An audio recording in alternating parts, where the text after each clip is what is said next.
Saudara, PDI Perjuangan angkat bicara soal kritik Wakil Presiden ke-10 dan 12 Yusuf Kala yang mengingatkan Presiden Jokowi tak terlalu ikut campur politik Pilpres, menyusul tak diundangnya Nasdem dalam pertemuan parpol di lingkungan pemerintah. Sekjen PDIP Hasto Kristianto bilang secara empiris hal itu terjadi di masa pemerintahan SBY dan JK pun pernah menjabat Dewan Pengarah Pemenangan Jokowi Ma'ruf.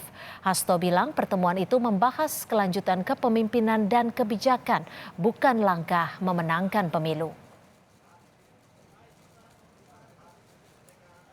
Ini juga dilakukan sebelumnya oleh Presiden sebelumnya, kemudian juga oleh Pak JK sekalipun ketika berbicara, dan beliau kan juga menjadi Dewan Pengarah di dalam tim kampanye dari Pak Jokowi ke Haji Ma'ruf Amin. Tetapi tentu saja Pak JK selaku tokoh nasional berpendapat, ya beliau memang punya kebebasan untuk menyampaikan pendapatnya. Itu berbicara tentang bagaimana soliditas pemerintah ini dibangun untuk keberhasilan di dalam menyiapkan pemimpin dalam pengertian kebijakan-kebijakan yang berkesinambungan pada tahun 2024 yang akan datang. Tidak berbicara tentang bagaimana memenangkan pemilu tahun 2024.